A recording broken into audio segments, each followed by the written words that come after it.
iron fortress of the Philippines, key to the control of Manila Harbor with its great shipping facilities. Mountainous and rocky, Corregidor stretches across the entrance to Manila Bay. After Manila and Bataan, Corregidor was captured by the Japanese on May 6, 1942. Here on that black day, after a 4-month siege, the remnants of the American garrison were made prisoners.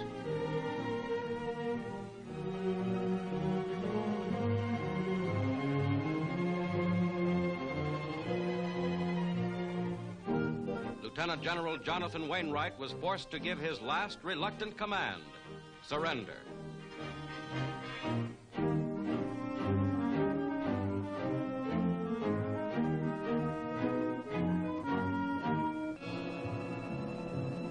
Japanese troops in front of the army barracks on Corregidor took down the American flag and raised their own.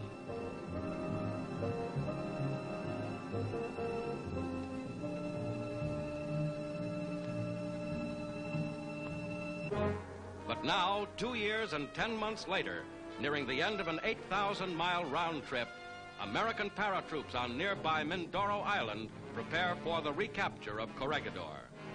Veterans of Pacific airborne warfare since New Guinea, these parachute infantrymen will follow up days of air and sea bombardment of Corregidor and lead the man-to-man attack.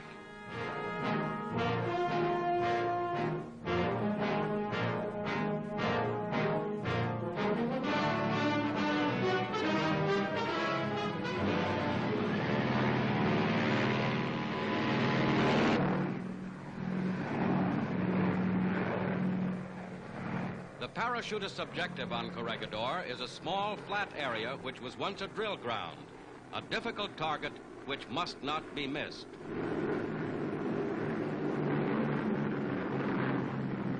Now down to Corregidor.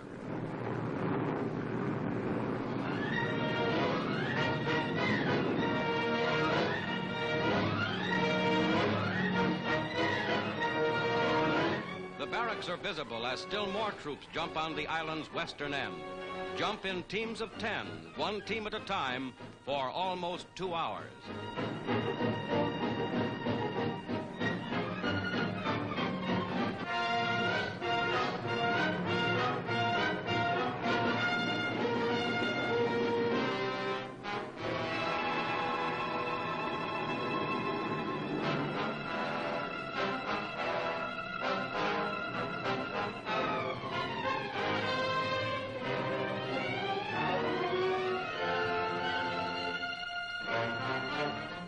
Troops rapidly assemble and take control of high ground on Corregidor's half-square-mile head.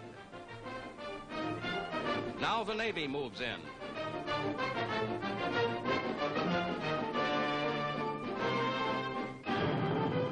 And here, all guns blazing, the Navy prepares for landing operations. Almost simultaneously, this same Navy is smashing Iwo Jima, 1,400 miles away, and Tokyo, 1,700 miles away, and also grouping vast reserves for blows to come. Strafing fighters add finishing touches to the intensive combined bombardment.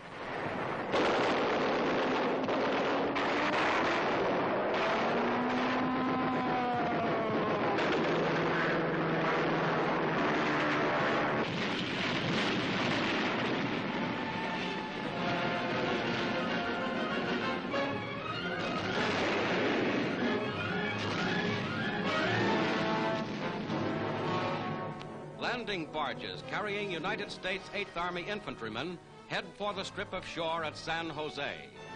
With the paratroops already in command of the heights, the beachhead ground assault moves in on a clockwork schedule.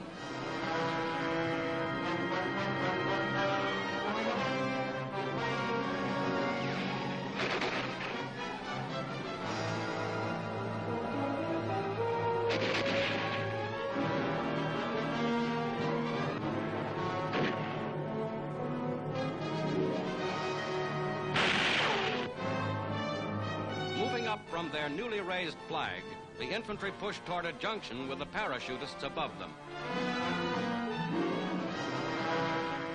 Joined together, the two units smash back the Japanese in close combat.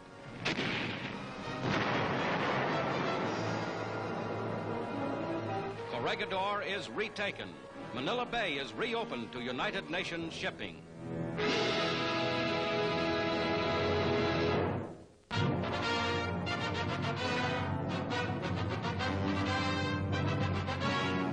End of the long journey home. And the Statue of Liberty in New York Harbor is a welcome sight for this shipload of wounded American veterans of the fighting on the European front.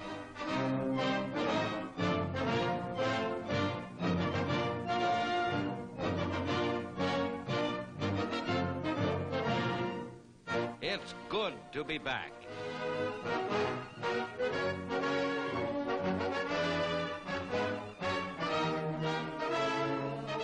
The Red Cross is on hand with coffee and food, as they have been for every one of 50,000 wounded brought back through New York. 25% are stretcher cases. The clearance of patients from overseas becomes a major function of the Port of New York.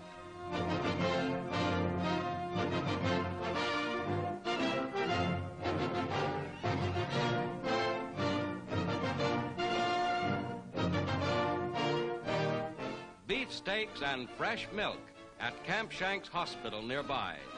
After months of battlefront life, the return home is the finest medicine. America welcomes her wounded heroes and provides for the security of their future.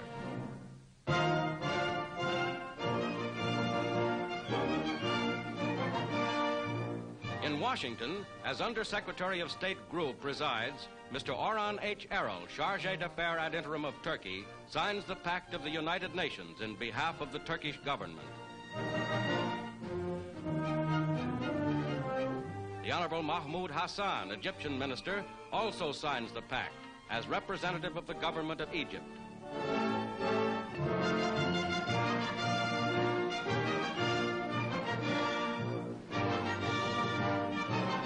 The massed flags of the United Nations now include two distinguished newcomers.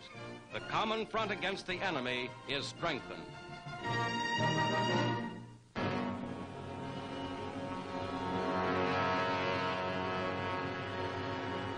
Trailing vapor, American bombers come over Ludwigslust in central Germany.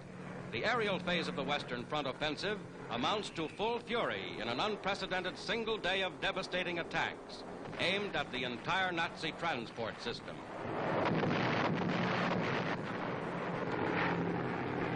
Nuremberg. In this one-day assault, 7,000 Allied planes, 40,000 Allied airmen rained destruction on German war industry, supporting ground armies which now have crossed the River Rhine in force. Fighters joined the attack, catching enemy planes on the ground.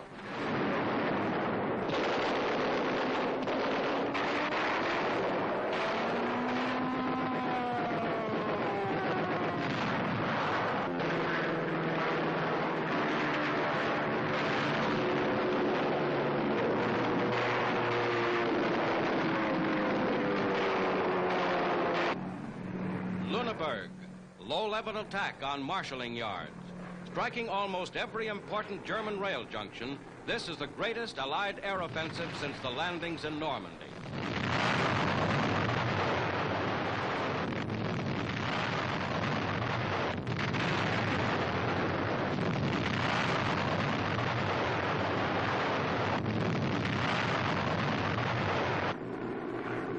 Uelzen.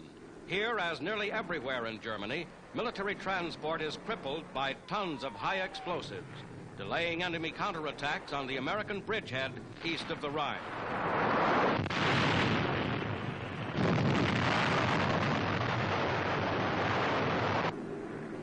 Behind this mighty air assault, Allied ground armies will smash to their final objectives.